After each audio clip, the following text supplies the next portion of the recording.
You know, maybe you're not somebody's first choice right now.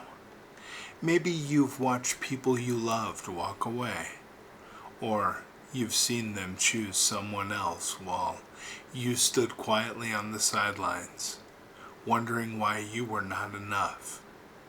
And I know that ache, that moment when you ask yourself, what's wrong with me? But hear me clearly. Nothing is wrong with you. Being someone's first choice does not define your worth. Your Creator already did. You are not a backup plan. You are not a placeholder.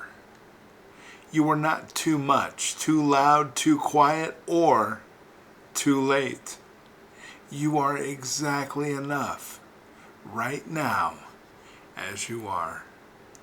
You know, you may not have riches that glitter in the world's eyes, but you are rich in something far greater. Character, compassion, resilience, and love. And that kind of wealth never fades. You bring something rare to this world.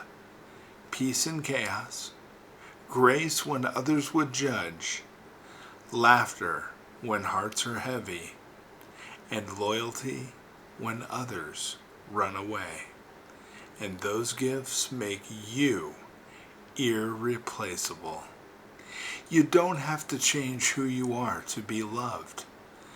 The right person will see the beauty in your authenticity, the quiet strength that's been built from everything you have overcome.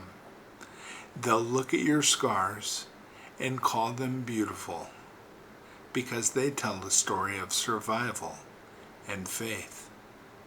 And when you start doubting that, I want you to remember a moment in Scripture, the story of Jesus and the woman at the well.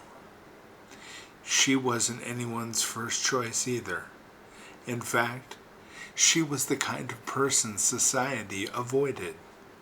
She came to the well at noon, when the sun was scorching, just to escape the whispers and judgmental eyes of others. She carried shame from her past, choices she regretted, mistakes that defined her reputation. But Jesus, He went out of His way to find her. Scripture says He had to go through Samaria. He didn't have to geographically. He had to spiritually, because there was a heart there that the world had forgotten and heaven had not. He met her where she was, alone, tired, and empty. He didn't shame her. He didn't list her failures. He spoke to her with kindness, offering living water, something that could fill her soul, not just her cup. And you know, friends, in that sacred conversation, she realized something life-changing. She wasn't invisible. She had been chosen. That same Jesus sees you right now. He knows your past, every chapter, every scar, every tear you've cried in silence, and He still calls you worthy. You don't have to prove your value. He already decided it when He created you.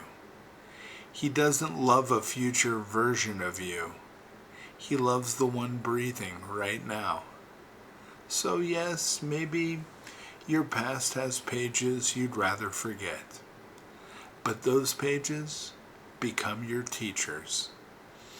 They taught you empathy for the broken, wisdom for the lost, and courage for the climb ahead.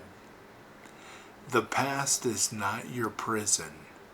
It's your preparation. And the very things you thought disqualified you are the reasons you'll be able to lift someone else one day. So stand tall today.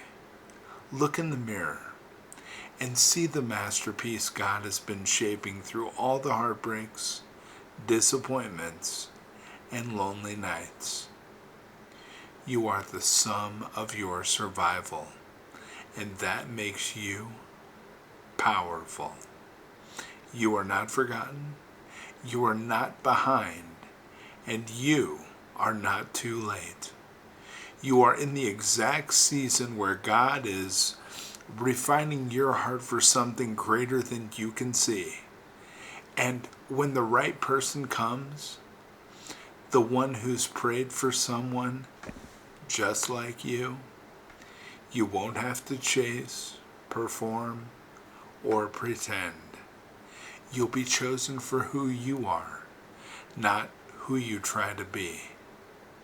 Because that's what God does. He saves the best chapters for last. And when your story unfolds, it'll make sense why it took so long. So, friends, hold your head high, keep your heart soft, and keep being real. Because one day soon, someone will look at you and finally see what Jesus has seen all along. You were worth choosing from the very beginning. And friends, God bless you.